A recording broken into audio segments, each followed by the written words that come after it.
solicitamos cuando tenemos algún tipo de infección y pues necesitamos determinar lo que es el germen patógeno, ¿no? Entonces, hemos visto que hay diferentes tipos de cultivos, si bien nosotros no los vamos a realizar, pero hay formas de poder, hemos visto que hay tres métodos, ¿no? La difusión en disco, la difusión por tiras y demás. No, entonces ahora vamos a ver más que todo la parte de que cómo los vamos a interpretar estos resultados. Es muy importante, como les decía, estos resultados nos van a dar una mayor pauta. ¿En qué sentido? Si bien nosotros inicialmente vamos a sospechar de una neumonía y esa neumonía sabemos que el germen principal va a ser el neumococo, entonces nosotros vamos a empíricamente iniciar el tratamiento para el neumococo, ¿no? Y pues solamente estos resultados nos van a dar la sensibilidad. O sea, ¿qué quiere decir? Que este neumococo, de acuerdo al cultivo que nosotros vamos a realizar, vamos a ver si este germen es sensible, que nos los van a determinar. La sensibilidad se va a ser sensible o va a tener una sensible, significa que vamos a poder atacar ese germen y lo vamos a poder, si ustedes quieren, destruir fácilmente, o sea, lo vamos a poder eliminar. Cuando va a haber una sensibilidad intermedia, significa que nos va a costar, ¿no? O sea, como que sí nos va a ayudar o como que no nos va a ayudar. Y vamos a llamar cuando es resistente, cuando por más de que le demos este antibiótico, no va a resultar de algún efecto beneficioso. ¿No? ¿Por qué? Porque la concentración inhibitoria mínima es muy alta. ¿No? Entonces esa parte de cuando vamos a ver en los resultados de los cultivos que son resistentes, entonces significa que ese antibiótico, por más bueno, por más excelente que sea, pues lastimosamente no va a resultar. Entonces, generalmente, cuando se pone una placa de Peyer, independientemente cuál sea el caldo de cultivo, sea agar sangre, agar chocolate, se siembran los discos que están impregnados de antibiótico. Entonces, de acuerdo al halo donde vaya a desarrollar, significa que hay mayor sensibilidad, ¿no? Mientras más corto sea el halo, va a haber un cierto grado de resistencia, ¿no? Por ejemplo, acá prácticamente el halo es muy pequeño, acá no se ha formado, acá tampoco, pero sí con estos dos, pero aquí vemos que posiblemente va a haber una sensibilidad intermedia. No, esa parte prácticamente, si bien nosotros no lo hacemos, pero lo hace el personal de bacteriología. Es muy importante que ustedes recuerden de sus clases de farmacología las terminologías de qué es bactericida, qué es bacteriostático, porque eso obviamente les va a servir, ¿no? Entonces, cuando un antibiótico, un determinado germen tiene una actividad bactericida, lo vamos a llamar bactericida a ese antibiótico. ¿Por qué? Porque en menos de 24 horas, entre 20 a 24 horas, va a erradicar o va a disminuir el número de las unidades formadoras de colonias en un 99.9%. Entonces, esto significa que ese antibiótico es bactericida. ¿Y cómo lo vamos a saber? ¿Cómo nosotros vamos a poder determinar esa actividad bactericida? Primeramente, la actividad bactericida se lo va a determinar en el laboratorio. Nosotros no lo estamos determinando, ¿no? Entonces, va a ser una actividad laboriosa porque tiene que sufrir algunas otras pruebas. Y pues obviamente esto van a tener diferentes criterios, diferentes métodos que los personales de laboratorio van a ir utilizando para poder determinar si realmente tiene una actividad bactericida o es una actividad bacteriostática. Obviamente esta capacidad que va a tener el germen que va a responder en laboratorio lo vamos a llamar in vitro. ¿Qué quiere decir in vitro? O sea, que en el laboratorio ellos están viendo cómo se está comportando el germen y pues que el antibiótico pues realmente está dando un efecto positivo. Laboratorio lo va a reportar de esa forma, pero a nosotros nos toca ver la parte in vivo, si ustedes quieren, que eso obviamente lo vamos a ver con la evolución del paciente. Si el laboratorio nos ha dicho que con un antibiótico X ese germen ha resultado ser sensible a ese antibiótico, pues entonces en vivo en el paciente nosotros tenemos que ver que ese paciente evolucione favorablemente, ¿no? O sea, ¿qué quiere decir eso? Que no va a tener ya fiebre, no va a tener algunas molestias, el mismo paciente se va a sentir mejor. Los leucocitos, si es que había una infección bastante importante en la sangre, pues los leucocitos van a ir disminuyendo progresivamente y demás. Entonces significa que tanto laboratorialmente como clínicamente ese paciente ha respondido favorablemente y que esta actividad bactericida pues ha tenido su significancia. Entonces vamos a ver que una vez que hemos determinado la naturaleza de la infección, el antibiograma va a jugar un papel muy importante, ¿no? Porque nos va a determinar, no solamente nos van a determinar en el cultivo la presencia del germen, sino también va a determinar la concentración del germen que hay en esa secreción que hemos mandado. Nos va a determinar también, bueno, esta concentración se lo va a hacer a través de la concentración inhibitoria mínima, ¿no? Y esto obviamente al hacer la cuantificación de la concentración inhibitoria mínima, se va a ver, se tiene que demostrar laboratorialmente cómo está funcionando este antibiótico frente a este germen. Sabemos que hay algunas partes de nuestro cuerpo donde no van a penetrar fácilmente. Una de ellas es la barrera hematoencefálica. ¿No? Ustedes saben que la barrera hematoencefálica está sumamente bien protegido, cuidando órganos bastante nobles como es el sistema nervioso central, el cerebro, líquido cefalorraquídeo, ¿no? Entonces todo el sistema nervioso central, si ustedes recuerdan por anatomía, está, si ustedes quieren, bastante, o es uno de los sistemas que está mejor resguardado, si ustedes quieren, ¿no? Incluso si ustedes recuerdan la anatomía, los huesos del cráneo no son de la misma característica y consistencia que de los otros, del resto del cuerpo, ¿no? Entonces, para que el antibiótico pueda penetrar a lo que es el sistema nervioso central, necesita tal vez más cantidad de antibiótico que en el resto del cuerpo, ¿no? Y hay otros lugares donde pues obviamente el antibiótico va a penetrar fácilmente y pues obviamente el lugar donde estaba la infección va a ser inactivado ni bien ingrese el antibiótico, ¿no?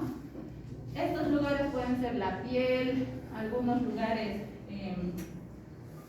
la parte de la cavidad abdominal y demás, ¿no? Entonces vamos a ver que estos antibióticos en algún momento también pueden llegar a ser inactivados. Van a ingresar al organismo y pues puede ser que encuentren restos celulares en un caldo de cultivo como un absceso, y esto pues solamente va a hacer que disminuya la actividad del antibiótico. Obviamente no le va a favorecer el medio porque hay un pH que es bastante bajo, hay menor cantidad de oxígeno y pues obviamente la parte de lo que es el antibiótico pues no va a poder actuar adecuadamente.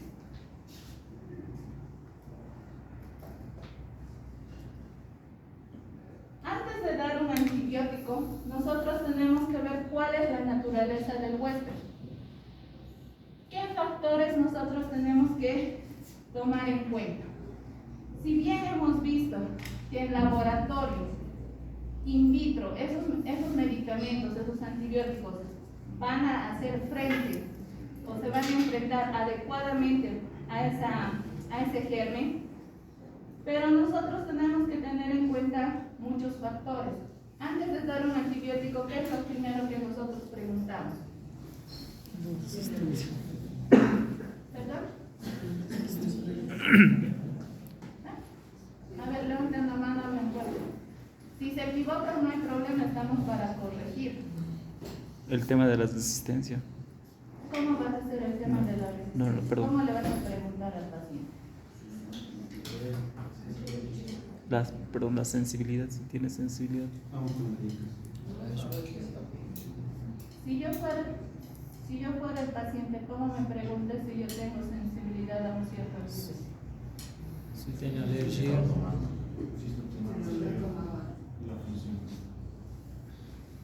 Más que eso hay muchos factores que van a invadir en un huésped antes de que nosotros podamos elegir el antibiótico adecuado y correcto. Podemos dar el mejor antibiótico, pero ¿qué pasa si ese paciente es alérgico? No le vamos a poder dar, ¿verdad? Sí. O si la mujer está embarazada, o si el familiar, o si es una persona de la tercera edad, o es un niño, o en el peor de los casos, si ese paciente está tomando alguna medicación porque es un paciente cardíaco, pues hay que ver muchas cosas. Entonces, antes de escoger los medicamentos, lo primero que tenemos que preguntar, como les decía, son el tema de las alergias, ¿ya? Las alergias, todo el mundo las conoce, las ha visto y si no, las han vivido en carne propia, ¿no? De acá por lo menos 1 o 2 deben tener alergia a algo, ¿no? Si no son a los antibióticos, es al polvo, al polen, al pelo de algún animal y demás. Entonces la alergia, si logran ver en la primera imagen, es algo leve, ¿no? Donde a todos hemos visto, nos ha aparecido las famosas ronchas, los famosos abones que decimos, acompañado de lo que es el prurito, ¿no? Entonces hemos visto que esto no es tan grave, ¿verdad? Con un antihistamínico y todo lo demás, pues ese rash alérgico pasó, ¿no? Pero ya cuando nos vamos a lo que es un Steven Johnson, como pueden ver en las 2 últimas imágenes, pues ya prácticamente la cosa es bastante seria, ¿no? Tal vez ustedes dirán, pero esto es un quemado. No es así. Es un paciente que ha tomado un antibiótico, su cuerpo ha respondido exageradamente al antibiótico y le ha producido un Steven Johnson bastante grave. Estos pacientes, si no se actúa inmediatamente, el fallecimiento es alto, ¿no? Entonces estos pacientes inclusive se quedan meses internados en el hospital. Si es que tiene que recibir sí o sí un antibiótico que lastimosamente solamente se puede recibir endovenoso y lastimosamente hecho alergia, pues hay que hacer pruebas de desensibilización, hay que usar corticoides, hay que usar antihistamínicos, todo eso, para que el paciente pueda salir, ¿no? Entonces simula que fuera un gran quemado, pero en realidad no lo es. Es una reacción adversa a los antibióticos. Por eso es que ustedes siempre tienen que preguntar, no solamente con los antibióticos, hay alergia a lo que es al complejo B, a la ranitidina, al paracetamol, a la aspirina, a cualquier otro fármaco que no sean antibióticos. Ustedes antes de medicar tienen que preguntar. Y si la respuesta es negativa, si el paciente les dice no tengo alergia a nada, pero lastimosamente hay que prevenirle a ese paciente, no decirle si usted presenta ronchas, picazón en el cuerpo y todo lo demás, acude inmediatamente al hospital, ¿no? Porque no sabemos en qué momento ni a qué fármaco ese paciente va a tener a hacer una reacción alérgica. Es muy importante, como les decía, en el embarazo. Ustedes saben, han debido ver en ginecología o estarán viendo de que no todos los antibióticos o no todos los fármacos se dan a una mujer embarazada. ¿Por qué? Porque cuando la mujer está, desde el primer día que la mujer se entera que está embarazada, hay que cuidar a lo que es un binomio, que es la madre y el niño, ya no solamente es la mamá. No, y obviamente se ha visto que estos muchos antibióticos, de acuerdo a la clasificación de la categoría de los antibióticos, que se da en ginecología, que es la categoría A, B, C, D y X. De acuerdo a eso, ustedes van a ver cuáles pueden dar libremente del embarazo, cuáles con riesgo y cuáles prácticamente no se les debe dar a las mujeres embarazadas. ¿Por qué razón? Porque van a causar alteraciones a nivel del desarrollo fetal. No sabemos si ese niño va a nacer como en la fotografía, o puede nacer o producir en la madre algunas alteraciones a nivel de lo que es la parte de las piezas dentarias, o ese niño puede tener alguna otra malformación, o en el peor de los casos podemos producir incluso una amenaza, ya sea de aborto o del o una amenaza de parto pretérmino, dependiendo en el estadio en la trimestre donde va a estar esa mujer gestante, ¿no? Entonces, mucho ojo con la mujer embarazada. Si ustedes van a ejercer como médicos generales o van a ser cirujanos, médicos internistas o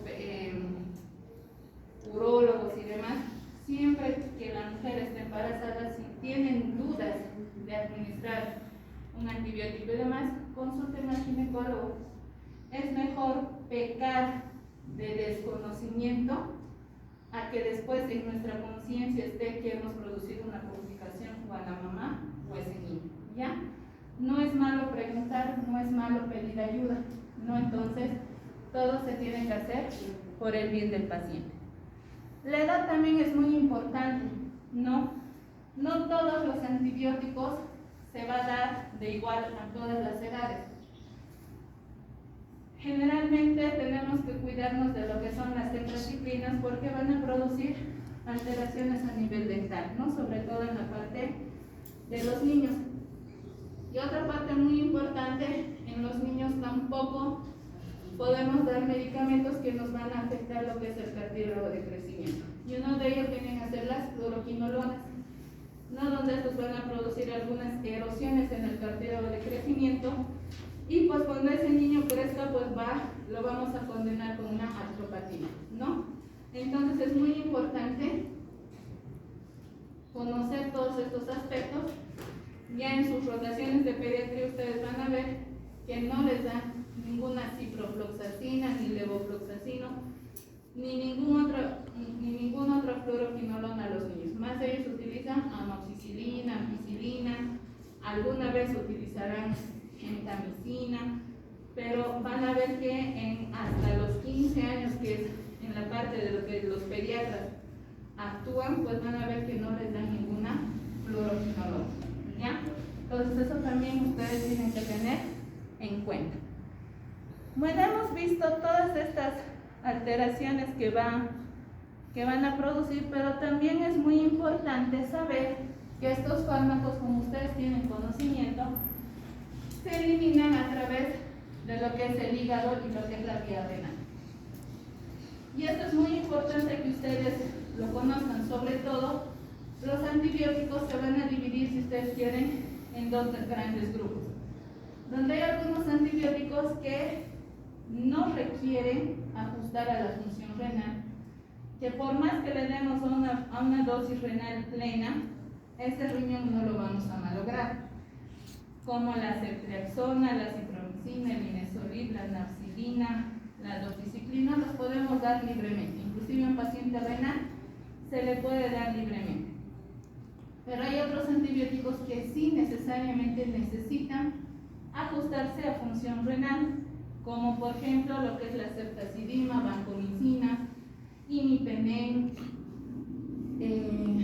y todo el resto de los antibióticos, ¿no? Entonces hay ciertos antibióticos, por ejemplo el imipenem, ceftazidima, vancomicina, que necesariamente, o el famoso colistin también, que debemos ajustarlo a la función renal, porque si lo damos a dosis plena y no hacemos un control seriado de lo que es la función renal, pues vamos a ver que ese paciente inclusive lo podemos condenar a ser un enfermo renal secundario al uso de los antibióticos, ¿no? Por no haber tenido la debida precaución de poderlos administrar.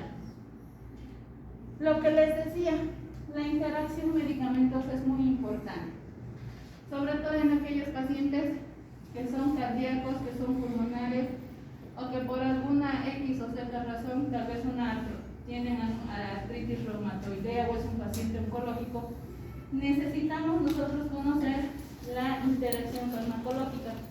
¿Esto qué quiere decir? Pues como pueden ver en la imagen, son como dos antibióticos que se están enfrentando en una pelea. Lo mismo va a pasar en el cuerpo, que estos antibióticos, si el paciente está tomando, vamos a suponer warfarina, es un paciente cardíaco, a ese paciente no le podemos dar libremente algunos antibióticos. ¿No? ¿Por qué? Porque van a competir y uno siempre tiene que ganar, ¿verdad? Entonces, ¿qué es lo que va a pasar? Puede potenciar su acción de la warfarina o puede bajar la acción de la warfarina o viceversa con el antibiótico, ¿no? Entonces es muy importante que nosotros mantengamos ese equilibrio, si ustedes quieren, entre los fármacos que el paciente está tomando para que no le afecte más adelante en lo que es su salud. ¿Hasta ahí tienen alguna duda, pregunta? No. Entonces sería la parte general, si ustedes quieren, es una pincelada de todo lo que vamos a ver en este semestre. Y pues como se han ido dando cuenta, hay un capítulo específico de lo que son antibióticos. Los diferentes microorganismos los vamos a ir viendo de acuerdo a cada patología que vamos a ir viendo. Y pues un tema que es muy importante que les había anticipado la anterior clase es la fiebre. ¿No? Ustedes saben que hay fiebres. ¿Cómo nosotros tenemos que estudiar a ese paciente con fiebre? Y en algunos casos vamos a ver que vamos a llegar al diagnóstico, al agente etiológico, pero va a haber otro pequeño porcentaje en el cual nosotros vamos a decir no sé qué es. Y a eso se le llama la fiebre de origen desconocido, ¿no? Entonces vamos a ver acá de cómo nosotros vamos a poder estudiar a este paciente cuando un paciente está sano, o sea que no tiene alguna morbilidad o comorbilidad. Entonces, lo que ya habíamos visto más antes es de que cuando hay un proceso infeccioso siempre lo tenemos que relacionar con los microorganismos patógenos que ya habíamos visto la anterior vez, donde estos microorganismos hemos dicho que se tienen que adaptar, ¿no? Se tienen que adaptar a un medio, a un ambiente, estudiar a la población en la cual está ingresando ese germen y posiblemente ese germen se tiene que aclimatar, en otras palabras, ¿no? Les había puesto el ejemplo de que cuando alguien llega a un país extranjero se tiene que aclimatar a todo, al clima, al idioma, reconocer el área donde está viviendo, ver si hay tiendas, hay un hospital, hay un colegio, hay una universidad, qué trufio, qué micro voy a tomar para llegar. Entonces, así como ustedes, los que son extranjeros, se acostumbran a un país, y lo propio, si es que nosotros salimos a algún país por algún estudio y demás, pues nos tenemos que acostumbrar, ¿verdad? Lo mismo pasa con ellos, ¿no? Estos gérmenes que pues obviamente se van a convertir ya sea en avirulentos o virulentos para poder producir lo que es una infección, y pues obviamente esta infección va a dar lugar a los signos y síntomas. Y pues obviamente habíamos dicho que nosotros, cada uno de nosotros, desde la punta de nuestros cabellos hasta la punta de nuestros pies, estamos rodeados de bacterias, virus, que es toda nuestra flora que nos va a proteger. Entonces, repitiendo lo que es la definición de la infección, no es nada más que cuando entra el microorganismo a nuestro cuerpo, y este microorganismo va a desencadenar una respuesta. ¿Qué respuesta? Puede ser una respuesta inmunitaria, ¿no? Donde nuestro sistema inmunológico va a actuar, si va a ser una infección, dependiendo de la carga viral, dependiendo de cuántos gérmenes se van a empezar a multiplicar en nuestro organismo, va a ver si va a ser una infección sintomática, que nos va a producir muchos signos y síntomas, o puede ser una infección asintomática, donde lo vamos a tener el virus o la bacteria en nuestro cuerpo, pero no vamos a manifestar ninguna sintomatología, ¿no? Entonces, vamos a ver que esto se va a deber, ¿a qué se debe si es sintomático o asintomático? Aparte de la carga viral o de la cantidad de gérmenes que va a haber en nuestro organismo, también se debe a nuestra respuesta inmunitaria, ¿no? Cómo nuestro sistema inmunológico va a actuar frente a ese patógeno en concreto que está ingresando. Una vez que la respuesta inmunitaria se ha activado, viene lo que es la respuesta inflamatoria, ¿no? Donde ya van a actuar linfocitos, macrófagos y toda nuestra cascada inflamatoria que tenemos en nuestro organismo. Y al haber esta respuesta inflamatoria, lo que va a empezar a producir, lo que cuando nosotros tenemos una infección, ya sea gastrointestinal, genitourinaria o respiratoria, es la fiebre, ¿no? Muchos de nosotros cuando nos hemos enfermado, lo primero que hemos sentido es que nuestra temperatura se ha empezado a elevar, nos hemos sentido calientes, ¿no? Entonces, hablando de fiebre, entonces, ¿qué es la fiebre? No es más, como les decía, la elevación de la temperatura corporal, ¿no? Normalmente nuestra temperatura está regulada por el sistema nervioso central y pues que esto se va a ir adaptando, ¿no? El sistema nervioso central va a jugar un papel muy importante. Entonces, normalmente nosotros tenemos dos zonas, bueno, en sí tres, donde nosotros vamos a controlar lo que es la temperatura. Antes de lo que era la pandemia, normalmente ¿dónde nos tomaban la temperatura? En la boca, ¿verdad? Entonces veíamos que nos tomaban la temperatura y generalmente nos da en un 99% de certeza que nuestra temperatura normalmente oscila entre 36 a 37.7, ¿no? Entonces esto va a ocurrir con una variación circadiana de 1 grado centígrado, dependiendo si está haciendo mucho calor, si está haciendo mucho frío, o dependiendo cómo nosotros nos estamos sintiendo, ¿no? A veces vamos bien abrigados al hospital y nos dicen, sáquense todo lo que es la chompa y demás, solamente con la polerita. Entonces de rato nuestro cuerpo empieza a sentir el frío, ¿no? Y nuestra temperatura puede bajar 1 grado centígrado. En los niños, generalmente en pediatría, que lo van a seguir viendo, a lo mejor viendo sobre todo en los neonatos, en los recién nacidos, es la temperatura rectal que siempre les controlan a los bebés. ¿Por qué razón? Porque generalmente se dice que es la temperatura más fidedigna, ¿no? Donde tiene una variación con el sistema nervioso central de 0.4 grados centígrados. O sea que es casi nada la relación de la temperatura que nosotros tenemos internamente, nos va a dar un poco más fidedigno, ¿no? Obviamente a nosotros ya no nos van a tomar la temperatura rectal por todos los problemas, ¿no? De pudor y todo lo demás. Pero ustedes han debido ver que la tecnología ha ido avanzando y demás, y ahora hay termómetros ópticos, ¿no? Donde ponen el termómetro en el oído y pues obviamente te sale la temperatura. Que se ha visto que también es un poquito más fidedigna que la temperatura oral y que tiene una oscilación de 0.8 grados centígrados, ¿no? Entonces, cada vez se van implementando nuevas herramientas que nosotros vamos a tener, pues obviamente para controlar la temperatura. Entonces decimos que la fiebre va a ser la elevación de mayor a 38 grados centígrados. ¿No? Algunos libros mencionan 38.3, otros dicen 38. Entonces, si es más de 38, pues ya lo consideramos fiebre, ¿ya?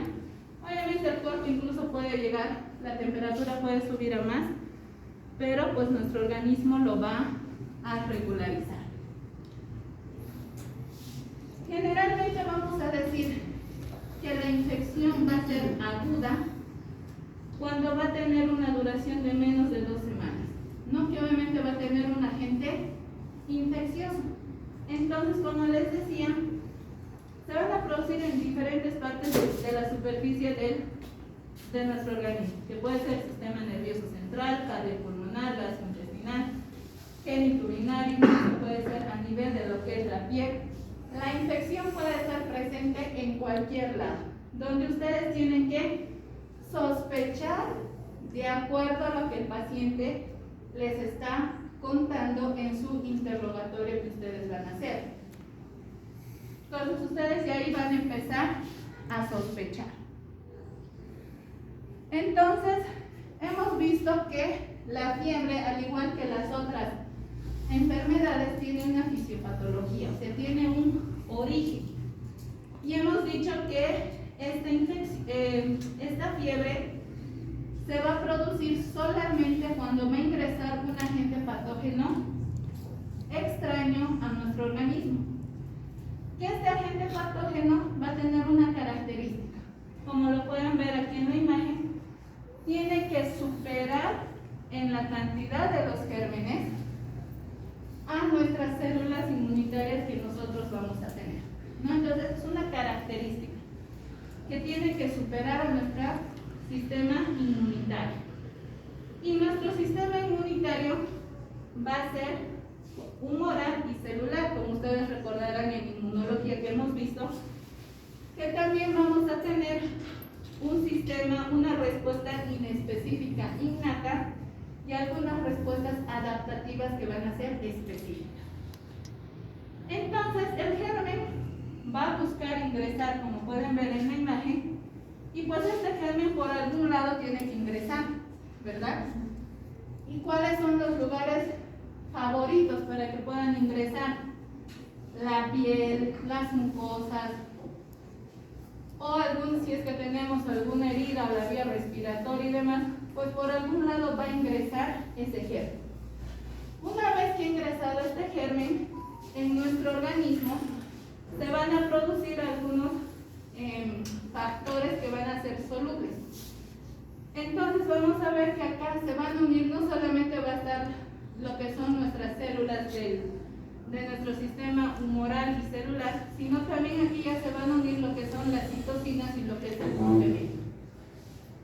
Una vez que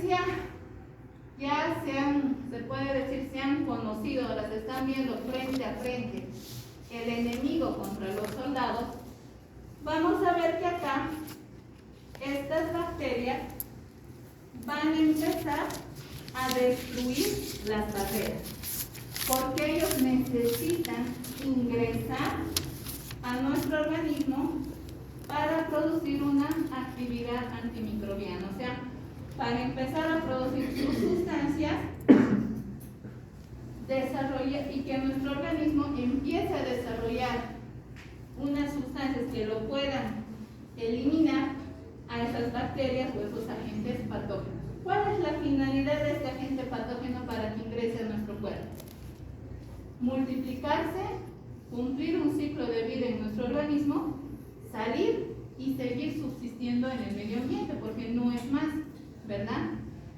Entonces nuestro cuerpo, una vez que ingresa a la parte, hace esa destrucción, nuestro organismo va a empezar a desarrollar la inmunidad adaptativa, que esta inmunidad adaptativa va a estar dado por los linfocitos y los macrófagos, que son nuestros dos actores principales en esta primera etapa. Ha ingresado el germen a nuestro organismo, ya se han conocido, se puede decir. Entonces, haciendo un pequeño paréntesis, hemos dicho que la fiebre, la temperatura, mejor dicho, perdón, está regulada por lo que es el sistema nervioso central.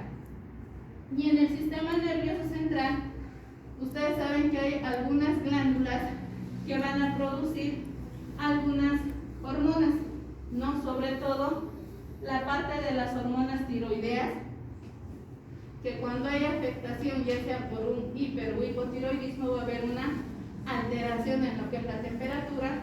La hormona de crecimiento también nos produce el aumento de la temperatura, algunas catecolaminas lo propio, ¿no? Entonces eso normalmente puede ocurrir. Y generalmente en el hipotiroidismo son las personas que generalmente van a tener aumentada la temperatura en un 80%, como pueden ver en la imagen. Y el hipotiroidismo generalmente tiende a disminuir en el 50%, ¿no? Por eso es que dicen, si alguna vez van a tener la oportunidad de ver unas pacientes con hipo o hipertiroidismo, las hipertiroides siempre son, si ustedes quieren, pueden estar desabrigadas, inclusive en el invierno, porque la temperatura corporal está aumentada. En cambio, el hipotiroidismo siempre van a ver esas personas que son gorditas y demás, pero siempre abrigadas, ¿no? Entonces, son por alteraciones que obviamente van a producir los cambios de temperatura. Entonces, volviendo a lo que es la fisiopatología, vamos a ver que una vez que el germen ha ingresado a nuestro cuerpo, ha producido una reacción y pues ya nuestro cuerpo está con elevación de la temperatura. Cuando tenemos fiebre, ¿qué es lo que nuestro organismo va a hacer?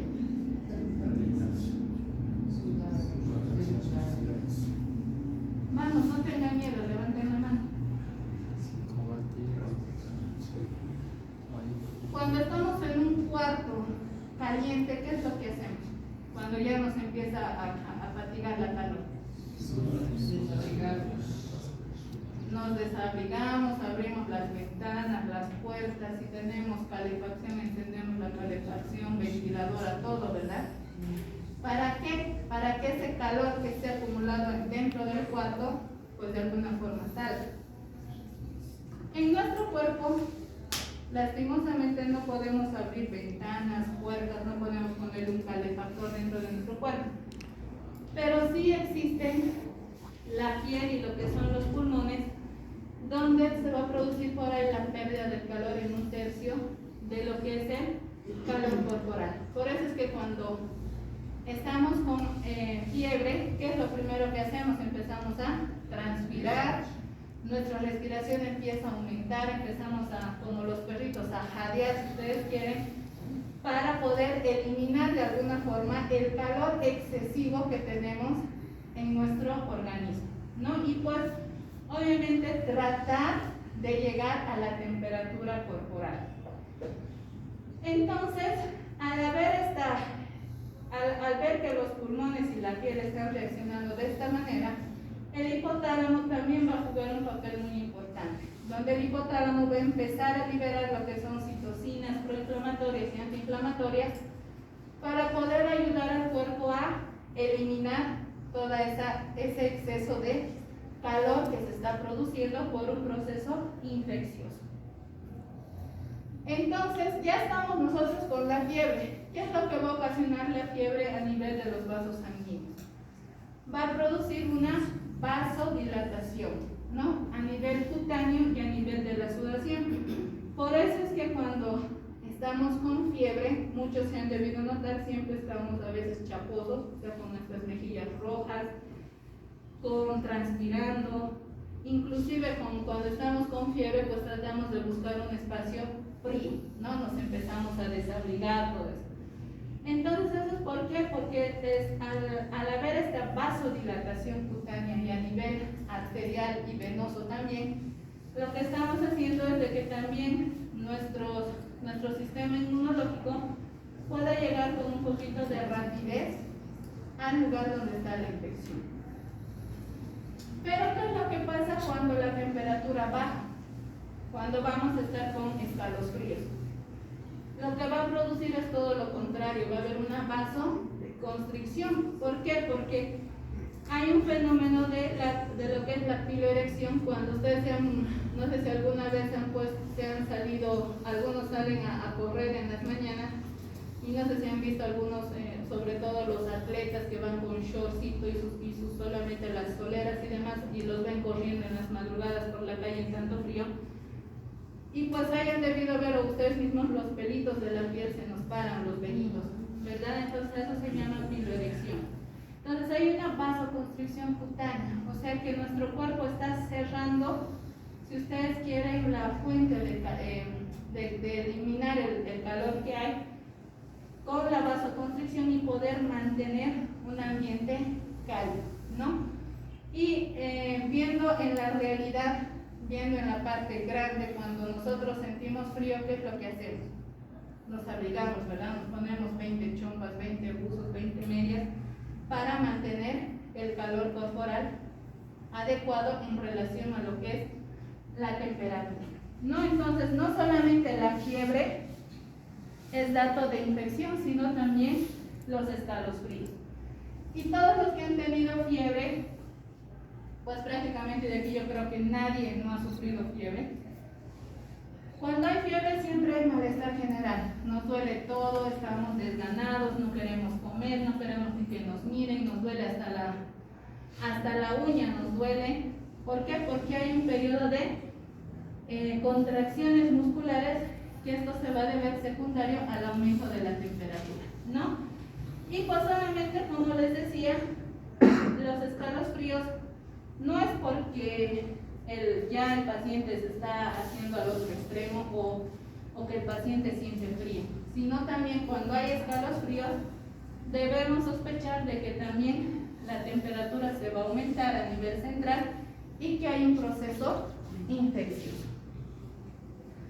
Entonces ya nuestro organismo ingresado, ya han ingresado los agentes patógenos, ya producen los linfocitos, los macrófagos, toda nuestra inmunidad ha ocasionado el aumento de la temperatura.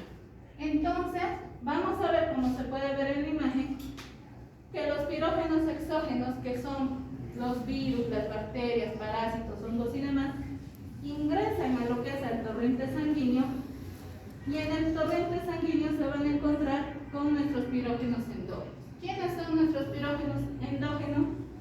Son las interleucinas, el factor de necrosis tumoral alfa, el interferón gamma, que estos van a tratar de detener a estos agentes exógenos que están entrando a nuestro organismo, y pues obviamente estos nuestros linfocitos, interleucinas y demás van a producir una respuesta inmunitaria.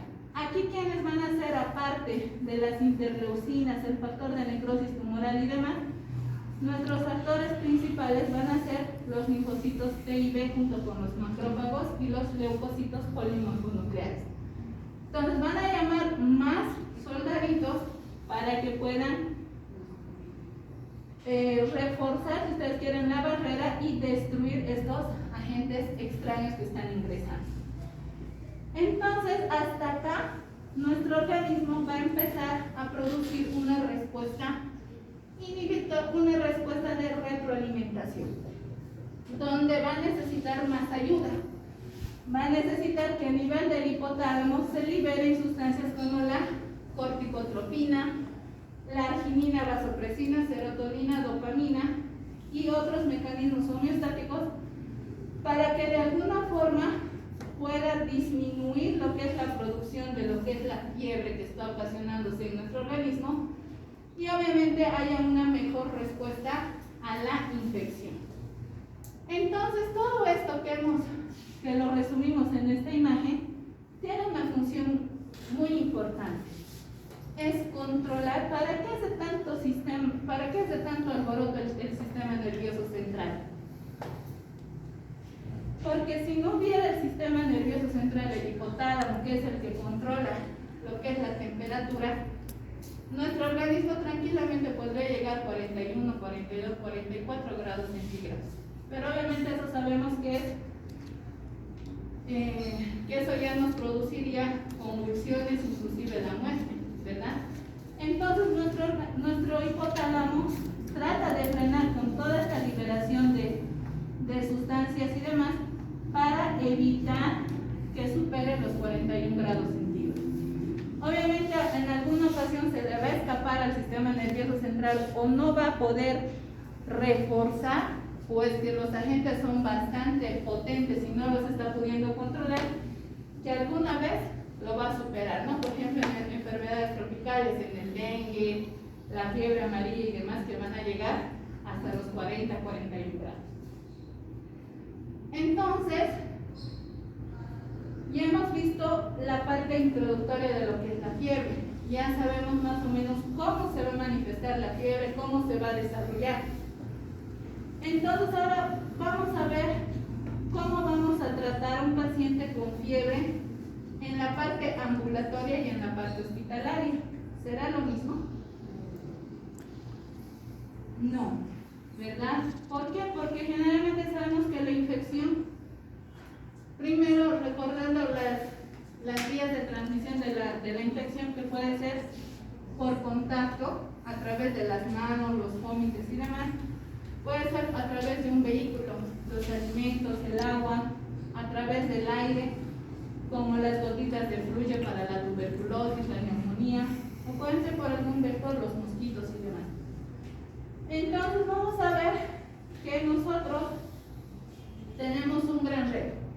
Cuando el paciente ingresa al hospital y viene con fiebre, pues ahí empieza nuestra función, ¿verdad? Nos volvemos ahí como detectives, si ustedes quieren, ¿no? Porque tenemos que estudiar, investigar y determinar la sospecha infecciosa, ¿no? De ver de dónde está viniendo ese germen o qué es lo que le ha pasado. Entonces habíamos dicho que es muy importante la parte de lo que es la historia clínica, que habíamos visto en la primera clase que les había recalcado que tenemos que hacer bastante hincapié. Pero también había un tercer elemento, ¿quién recuerda?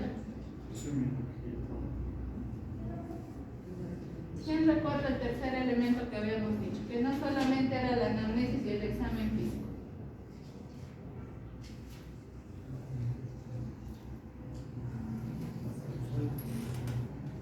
Hemos dicho que es la parte de epidemiología, ¿verdad?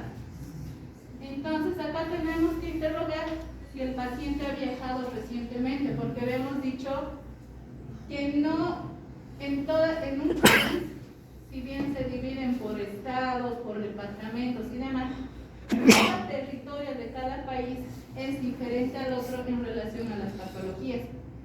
Habíamos mencionado de que acá en nuestro medio hay algunos que son los que trabajan en la mina, más enfermedades pulmonares, en la parte del trópico más enfermedades tropicales, lo que es, y si ustedes se dan cuenta, no en todos los departamentos, aquí en Bolivia se ven las mismas enfermedades, ¿no? Entonces cada región tiene sus características. Y obviamente hay que ver si hay una causa secundaria que está ocasionando esta enfermedad, y pues obviamente necesitamos notificar a lo que son las autoridades de salud.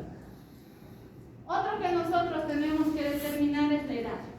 No habíamos dicho que, si ustedes recuerdan, tanto en pediatría como en medicina interna, si bien se van a ver las mismas patologías, pero se ve enfocado desde otros puntos. Entonces, como ustedes se darán cuenta, por ejemplo, siempre les pongo el ejemplo de la neumonía. En los niños en la edad pediátrica, ¿qué es más frecuente? Bacterias, virus, parásitos. Virus, ¿verdad? ¿Y en el adulto?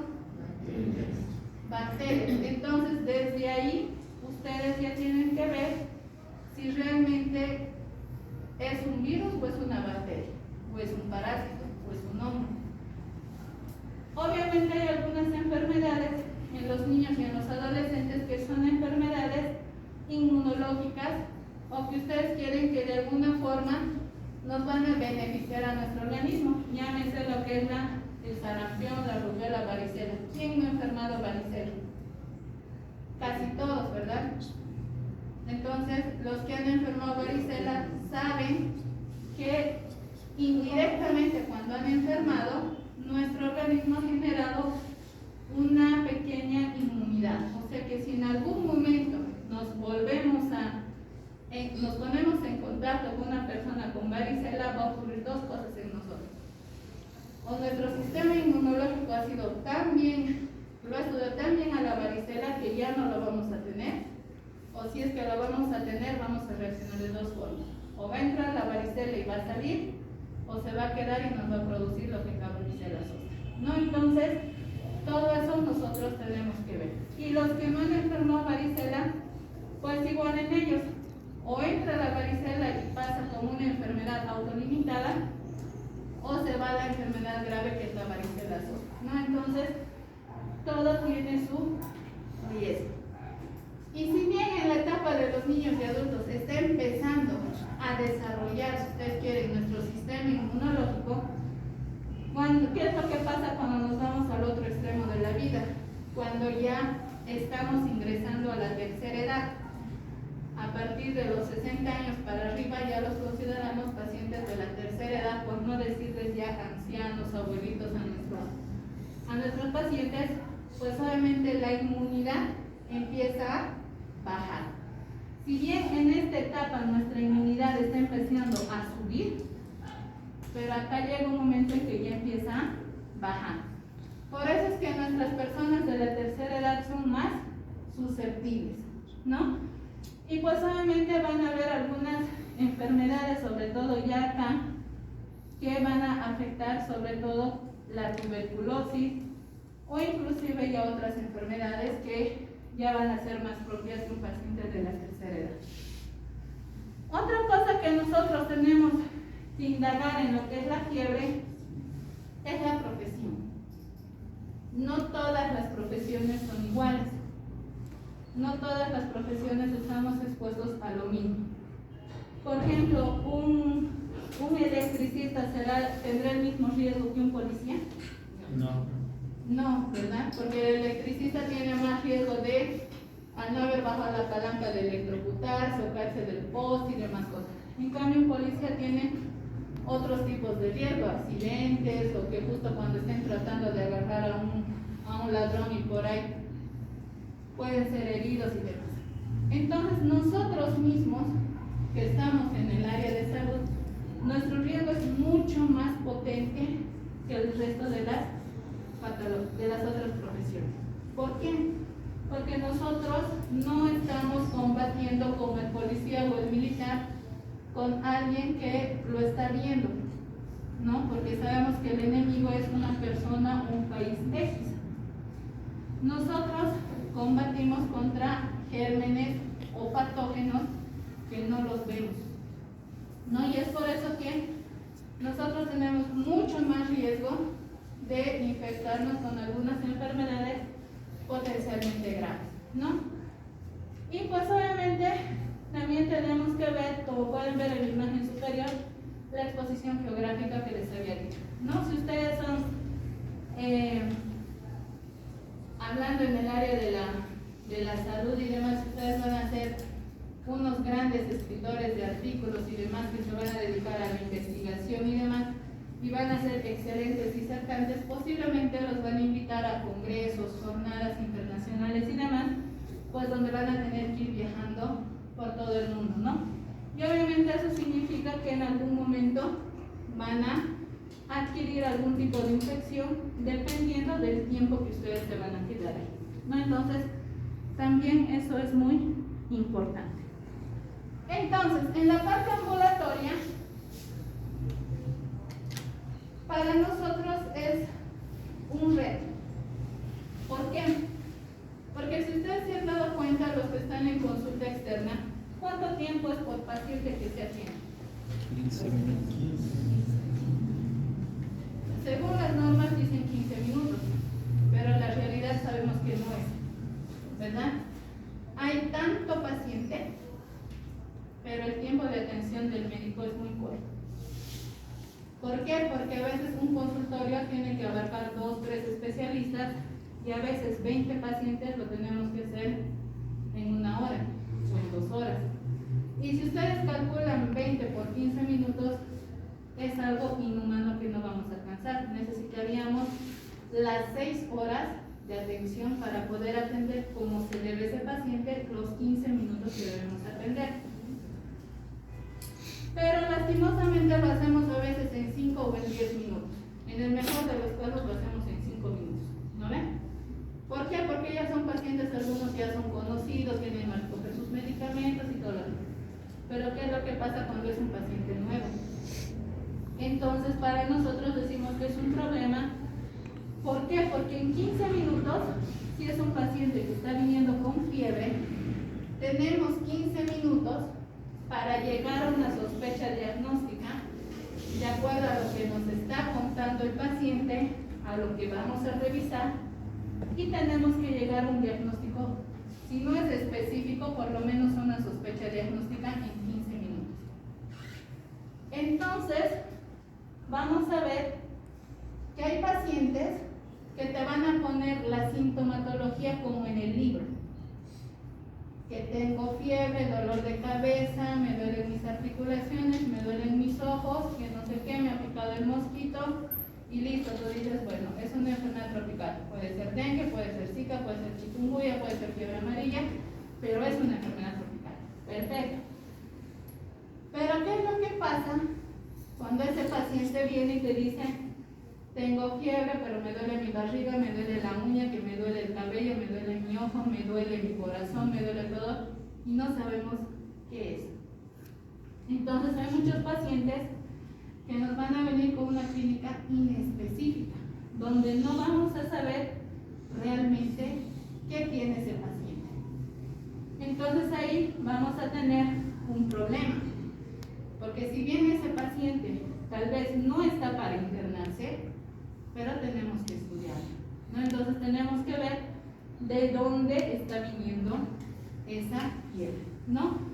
Y pues obviamente tenemos que tener un equilibrio entre lo que estamos observando y lo que vamos a investigar y lo que estamos buscando.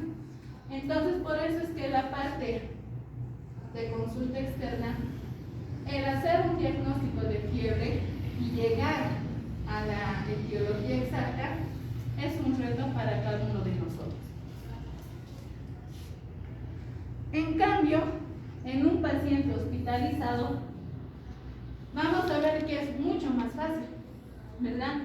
Sabemos que ese paciente va a estar con fiebre, el paciente reúne todos los criterios para ser hospitalizado, lo hospitalizamos al paciente, pedimos laboratorios y pues está con una leucocitosis, ¿no? Con el aumento de los glóbulos blancos. Entonces, hay un proceso infeccioso que puede ser de origen bacteriano, viral, parasitario, micológico y demás que obviamente nosotros vamos a tener que estudiar. En el paciente hospitalizado nos va a dar chance de pedir, tal vez no tan inmediatamente, pero por lo menos en 24 o 48 horas vamos a tener estudios imagenológicos, las diferentes valoraciones que nosotros vamos a poder solicitar. Tal vez hasta en 72 horas vamos a llegar a un diagnóstico con todo documentado, ¿no? Entonces ustedes se dan cuenta, en un paciente ambulatorio no lo vamos a tener en 24 o 48 horas, porque le van a decir, me ha pedido ecografía, va a ir a ecografía y le van a decir, vuelve a hacer de aquí a 2 días al campo. Entonces hasta que le hagan, hasta que reporten, ya va a ser una semana perdida y ese paciente pues va a caminar detrás de sus estudios. En cambio, en un hospitalario máximo 48-72 horas ya vamos a tener prácticamente todo documentado. Tenemos que ver que hay algunas enfermedades que son frecuentes y que algunas son menos frecuentes cuando hay fiebre. Cuando hay fiebre, pensar en las más frecuentes, las infecciosas, lo que es más común, infecciones urinarias, si es un paciente que está en terapia intensiva, el catéter, los accesos vasculares como los catéteres venosos centrales, o si es un paciente que ha recibido antibióticos por bastante tiempo, pensar en una enterocolitis por Clostridium difficile. Si es un paciente que ha sido operado, hay que pensar en una infección de la herida quirúrgica, o si la estancia hospitalaria de ese paciente, o tal vez es un paciente que está viniendo ambulatoriamente a sospechar en una neumonía, ¿no? Entonces pensar primero en las patologías más frecuentes que obviamente pueda tener el paciente. En la parte no infecciosa, si bien el paciente nos va a referir fiebre, pero no estamos pudiendo encontrar un foco infeccioso, hay que pensar que hay algunos fármacos que nos van a producir fiebre. Los hematomas, tal vez esa persona se ha golpeado, se ha caído y no se ha dado cuenta y se le ha formado un hematoma y esa es la razón por la cual está haciendo fiebre. O si es un paciente que está en sus primeras 24 horas de posoperado y empieza a hacer fiebre, hay que pensar que tal vez no han drenado bien, tal vez un absceso o algo está pasando dentro de ese abdomen o de la parte donde han operado.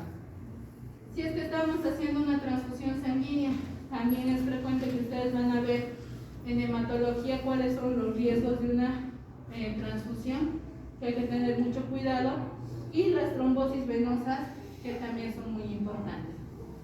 Y obviamente las menos frecuentes, pero las que sí tienen que estar dentro de nuestro arsenal de diagnósticos diferenciales, las infecciosas, como les decía, los abscesos intraabdominales, En la mujer será la endometritis o alguna enfermedad de la vía biliar, llámese colangitis, o a nivel del mediastino o de los senos paranasales, que también nos van a causar algunas infecciones. Y las no infecciosas, pero las menos frecuentes, lo que son el infarto agudo de miocardio, el infarto de algún órgano como del mesenterio, insuficiencia renal, pancreatitis, o lo que son las hiperuricemias, que obviamente también nos van a demostrar algún poco infeccioso. La gravedad del paciente, pues obviamente ustedes saben que hay tres áreas en el hospital. Bueno, en sí 4. La emergencia, que prácticamente en nuestro medio, la emergencia la mayoría de los pacientes lo ven como la consulta rápida, ¿no? Donde entra el paciente y sale medicado y con laboratorios y todo lo demás. La otra parte es de que el paciente realmente va a emergencias si realmente tiene una patología que merita ser internado, y el médico de la emergencia tiene que discernir dónde lo va a llevar ese paciente. Ingresa a una sala general, ingresa a terapia intermedia o ingresa a terapia intensiva. ¿Y eso cómo lo vamos a saber? Por la gravedad del paciente, por las comorbilidades que ese paciente va a tener. Entonces, sabemos que las áreas potencialmente infectadas en el hospital, la más infecciosa es la terapia intensiva, ¿no? Porque hay gérmenes desde Acinetobacter baumannii, pseudomonas, estafilococos aureus meticilinos resistentes, y todos los gérmenes más malos que ustedes se pueden imaginar están en la terapia intensiva. Cuando nos dicen que nuestro familiar tiene que ingresar a terapia intensiva porque realmente está mal, necesita apoyo vasopresor, apoyo ventilatorio y todo lo demás, el riesgo de ingresar a terapia intensiva y adquirir una infección intrahospitalaria representa el 80% y un poco más. Si bien le vamos a mejorar al paciente algunas cosas, pero ese paciente puede ser que salga con una infección adicional de lo que nosotros le estamos ocasionando. Por eso es que generalmente cuando ingresan a terapia intensiva les informan todo eso, cosa de que después el familiar no diga, pero si solamente mi familiar ingresó porque le han operado del abdomen y pues bueno, se ha complicado en la cirugía y ahora resulta que sus pulmones están mal, ¿no? Entonces es muy importante siempre eso comunicar. Y pues obviamente cuando hay algún daño en el hipotálamo y demás, va a haber alteraciones de lo que es la temperatura, o que estos pacientes se hayan broncoaspirado. ¿Qué significa esto? Que cuando los pacientes se los está extubando o es un paciente que está recién operado, ahí todavía estamos no tan conscientes todavía cuando despertamos de la anestesia, y pues a veces nos vienen las náuseas y demás, y a veces esas náuseas, esa secreción abdominal que estamos tratando de eliminar, no lo botamos adecuadamente y lo introducimos a la vía respiratoria, ¿no? Eso es secundario a un proceso de obnubilación que no estamos conscientemente en nuestros 5 sentidos. Y obviamente hay causas, como les decía, iatrogénicas, o sea que vamos a desconocer de dónde está viniendo esa fiebre. Entonces vamos a ir viendo de que la fiebre va a ir apareciendo con diferentes situaciones. La fiebre y los exantemas generalmente a nivel de lo que es la piel, vamos a ver que tenemos que plantearnos dos cosas. Primero, tenemos que conocer como clínicos que vamos a hacer, tenemos que conocer pues qué patógenos diferentes nos pueden causar estos exantemas.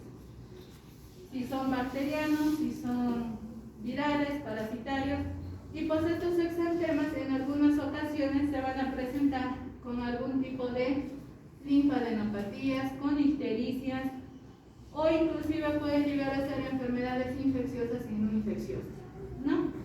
Y pues en algunos casos pueden, cuando cuando hay fiebre más una adenopatía, o sea que un ganglio está inflamado, podemos pensar desde un linfoma hasta una enfermedad por arañazo de gato o alguna otra enfermedad viral que nosotros tenemos que tener en cuenta.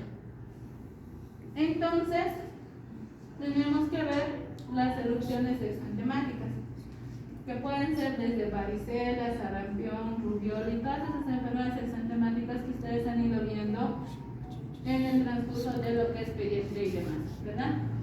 La ictericia no hay donde ustedes se puedan perder, ¿no? El paciente está, si ustedes quieren, amarillo como el pato, ¿no? Si ustedes ven la piel, las escleras, está amarillo, ¿no? Entonces ustedes con solo ver pueden decir este paciente o tiene hepatitis o tiene alguna enfermedad hepática o tiene alguna enfermedad de la vía biliar, ¿no? Entonces no hay donde nosotros nos podamos perder. Y si hay fiebre tenemos que buscar en las regiones ganglionares. A nivel cervical, normalmente los ganglios no se los llegan a palpar, pero cuando se aumentan de tamaño, pues obviamente ahí sí los vamos a llegar a palpar, ¿no? Entonces, todo eso ustedes lo tienen que tener en cuenta. Obviamente, conociendo estas lesiones, que algunos tips tenemos, pues vamos a poder llegar al diagnóstico y cómo va a ser la progresión cronológica de esta enfermedad, ¿no? Entonces ustedes dirán, esto te va a desaparecer en unos 5 o 6 días, o tal vez vas a necesitar algún tipo de antibiótico y demás, o algún tipo de antiviral. Entonces, vamos a ver que de acuerdo a las lesiones, ya sean máculas, pápulas que van a aparecer en la piel, vesículas, ampollas, petequias púrpuras, tienen una sospecha del agente etiológico, ¿no? Entonces ustedes saben, desde las bacterias, hongos, protozoos y virus, nos van a producir alguna, si ustedes quieren, una seña a nivel de lo que es la piel. Por ejemplo, de acá lo más frecuente es el treponema pálido, que lo conocemos, y pues a nivel de lo que es la piel nos va a causar máculas y pápulas que van a ser secundarias a la enfermedad.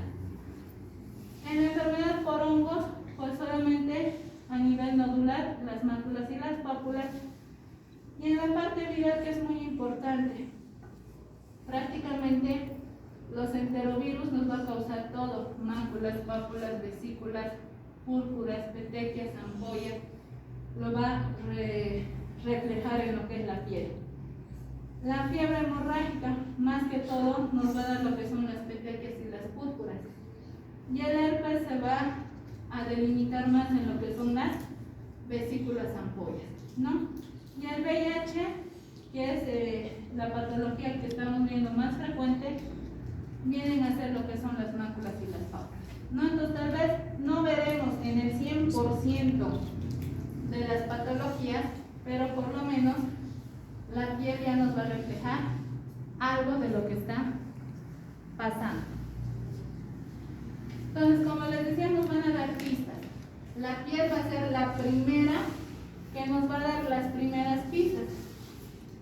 Y pues el libro nos pone un ejemplo. Cuando son lesiones eritematosas, maculopapulosas, que cuando nosotros le vamos a presionar se va a blanquear esa lesión, y más adelante se va a volver o se va a progresar a una petequia, podemos pensar en una meningococemia, podemos pensar en la fiebre maculosa de las montañas rocosas, o lo que es más frecuente en nuestro medio, podemos pensar en lo que es el dengue, ¿no? Entonces, si ustedes se dan cuenta, con solamente estas lesiones que hay en la piel, nos abre algunas patologías que vamos a ir dirigiendo nuestro estudio.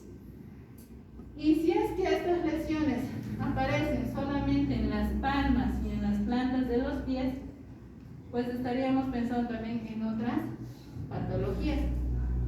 Entonces, para recordar un poquito, las máculas son lesiones planas, eritematosas, que obviamente las vamos a ver. Las petequias es que no logran ver, es como un pequeño puntillado, es como cuando se hacen con un marcador delgadito y se ponen puntitos en las manos, o en alguna parte, no sé si han visto, los niños generalmente se hacen, ¿verdad? Es lo mismo, ese puntillado, si ustedes quieren, son las petequias, y esas petequias o púrpuras nos indican que está pasando algo en la coagulación, ¿no? Las pápulas no es más que un poquito de sobrelevantación de lo que es la mácula. La vesícula, que todos ustedes las conocen, que son como bolsitas de agua chiquititas que se los ve más que todo en lo que es el herpes. A los que les ha salido herpes labial saben perfectamente cómo sería entonces esa vesícula. No son ampollitas, pero en chiquitito. Y las ampollas, pues, ¿quién no ha tenido o no ha visto una ampolla? Generalmente cuando nuestra mano toca la superficie caliente, ¿qué es lo que nos sale? Es una ampolla, ¿no? O si no estamos acostumbrados a, sobre todo cuando nos hacen agarrar una pala, una picota y no estamos acostumbrados a ese tipo de trabajo, al ver ese roce de la piel con ese objeto que ha sido bastante duro, pues nos produce las ampollas, ¿no? Que son la piel sobrelevantada con líquido en su interior. Entonces les decía, cuando solamente aparece ese puntillado, ese exantema, solamente en la palma de las manos y los pies, debemos sospechar en todo eso, ¿no? Desde una endocarditis, enfermedad de mano pie boca, en un eritema multiforme, infección por Neisseria, infección por virus de la varicela zoster, sífilis secundaria y el síndrome de Chopin. Este tal vez aquí en nuestro medio no, pero los que se van a ir a trabajar a Europa y demás situaciones, tal vez la fiebre maculosa de las montañas rocosas, ¿no? Entonces, siempre tienen que ver en las palmas de las manos y las plantas de los pies. Si hay exantema, pensar en esto, ¿no? Entonces son algunos pantallazos que obviamente nos va a dar nuestro organismo, y pues obviamente lo vamos a ver así, con ese puntillado, ese exantema solamente en las palmas y en las plantas, o sea, no va a haber en ninguna otra parte del cuerpo humano, ¿no? Entonces, ¿eso para qué? Se les quede. El aparato locomotor también, ¿no? Donde cuando vamos a ver en las articulaciones, huesos y hay fiebre, pues hay que pensar, ¿será una artritis séptica? ¿Será una osteomielitis que ese paciente está teniendo y por eso la fiebre?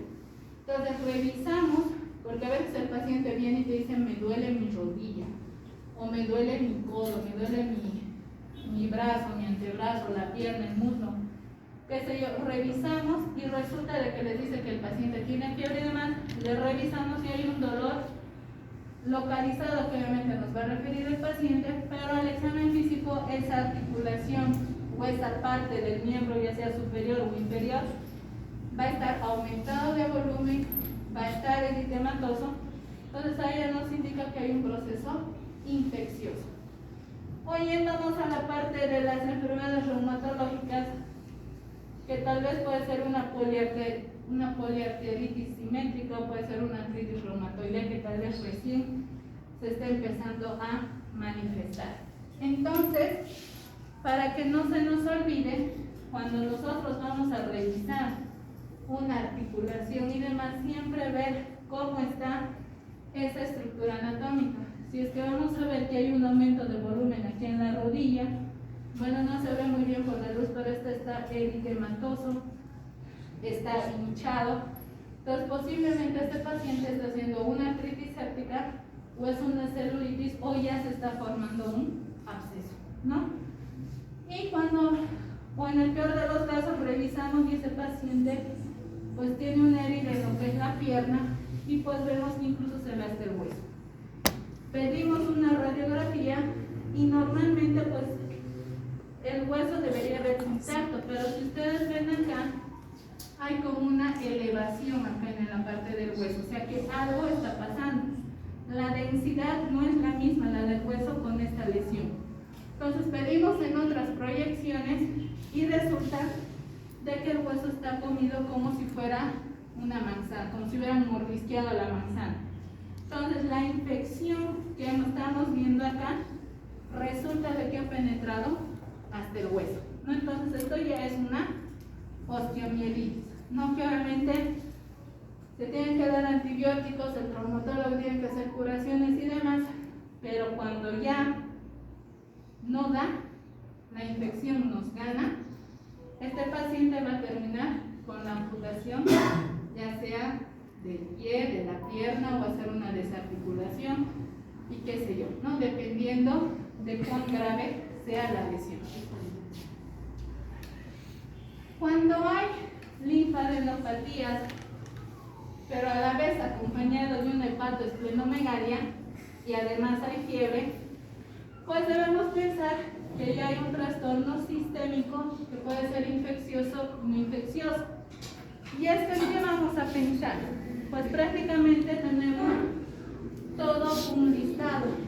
Cuando hay adenopatías, o sea, cuando los ganglios van a estar inflamados a nivel cervical, periférico, inguinal, o cuando es de forma generalizada.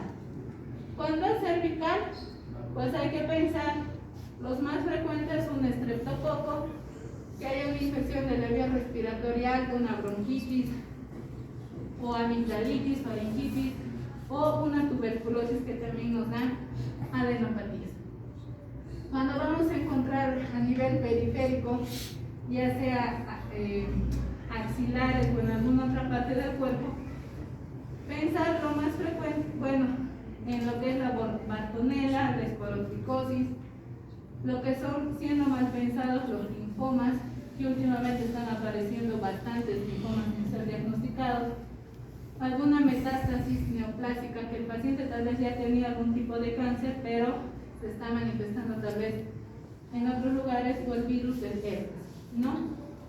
Yendo a la parte inguinal, pues lo que ustedes tienen que pensar son todas las enfermedades de transmisión sexual, chancroides, herpes, linfogranuloma, venerio, la sífilis primaria, que nos van a dar lo que son las adenopatías.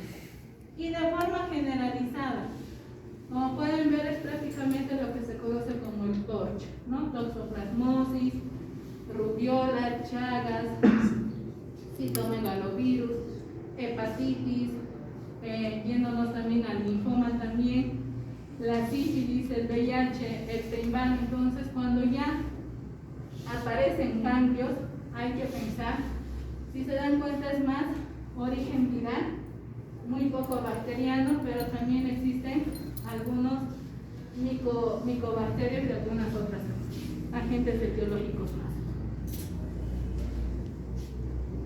Hay que ver si esta linfadenopatía con la fiebre, ver si es en la infancia o es en los adultos. Si es en la infancia, pues hay que ver desde las varicelas, enfermedades virales y demás.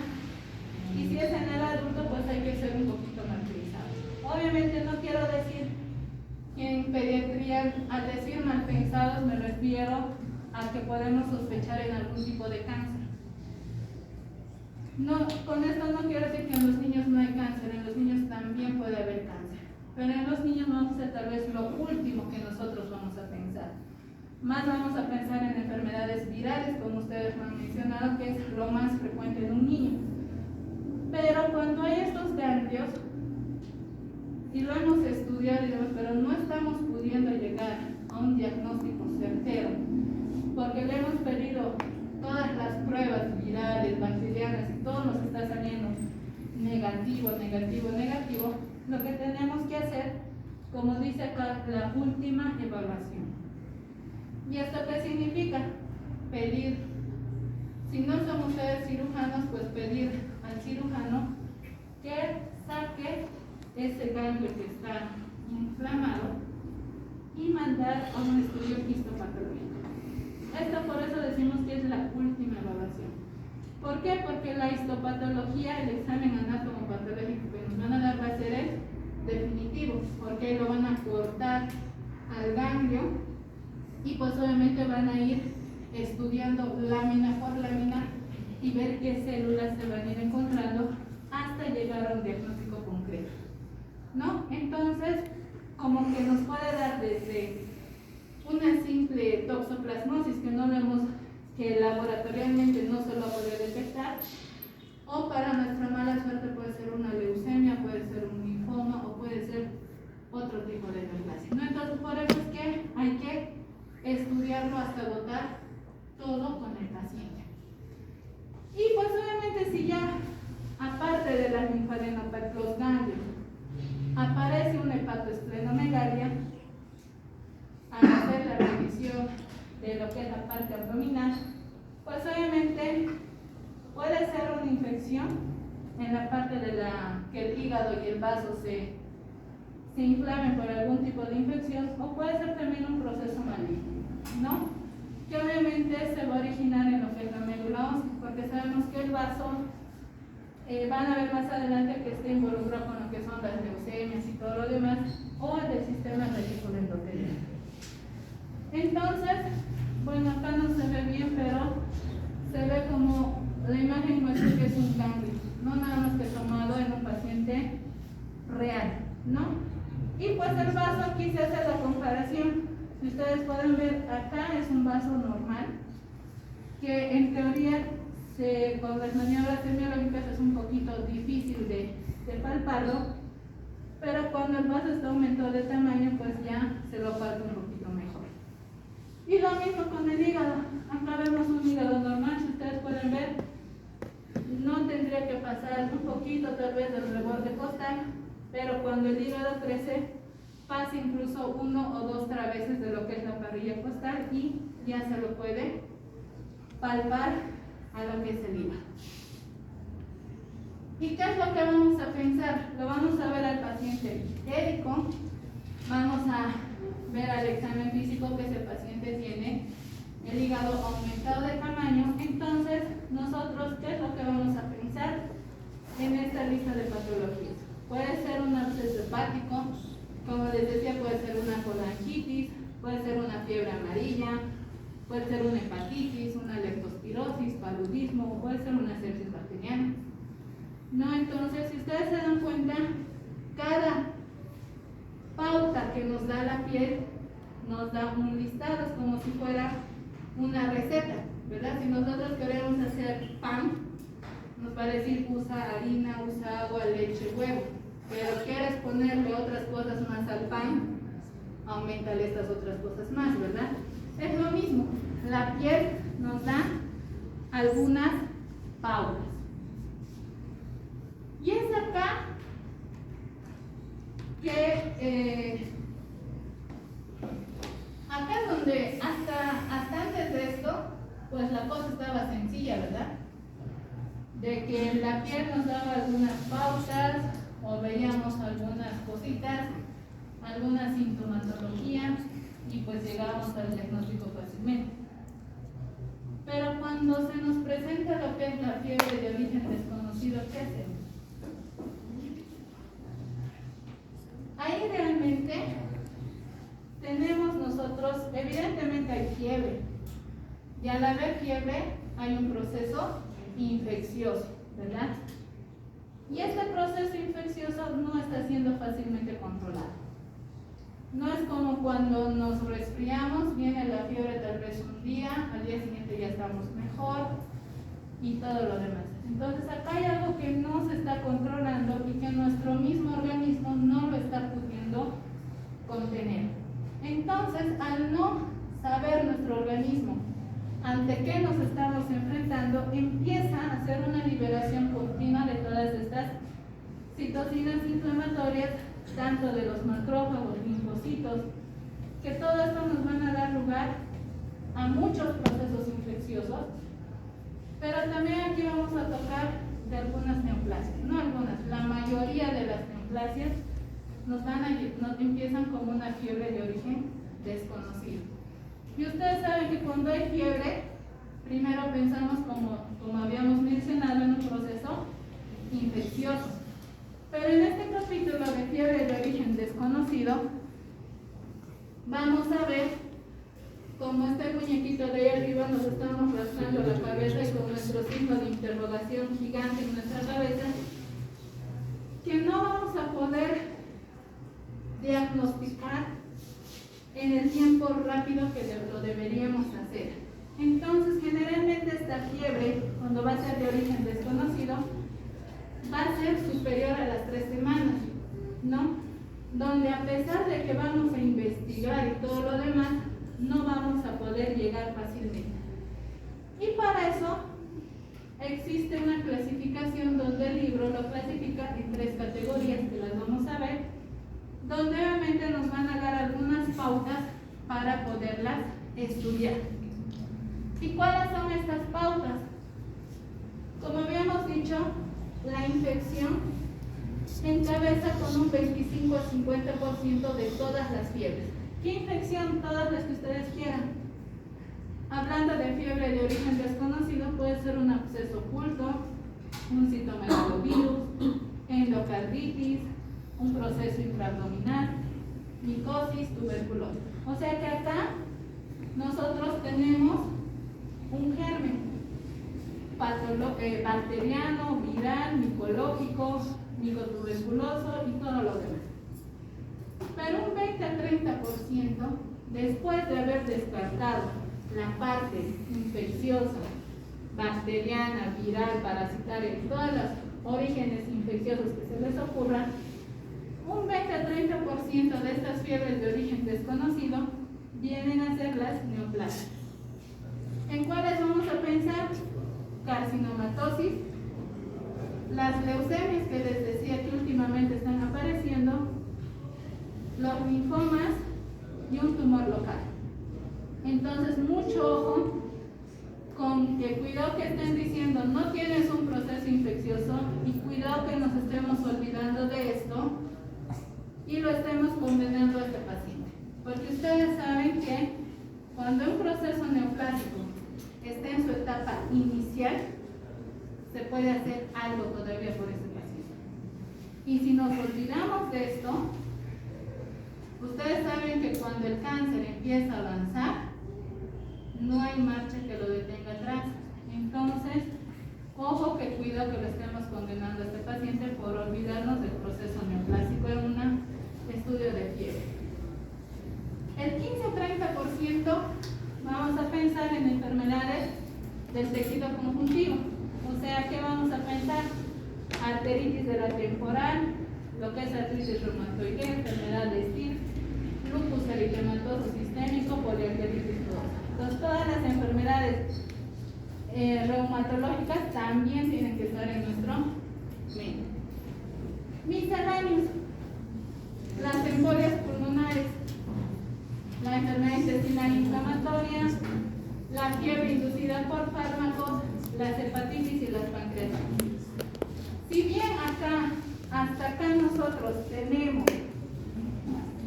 algo que nos va a determinar la fiebre, pero existe como en esta columna que está en blanco. ¿Y eso qué quiere decir? Que no hemos llegado al diagnóstico. No tenemos un germen o algún proceso maligno que nos pueda decir es por esto la fiebre. Entonces, el 10 al 30% de las fiebres de origen desconocido se quedan sin diagnóstico etiológico. ¿Hasta aquí tienen dudas, preguntas? No. Vayan leyendo.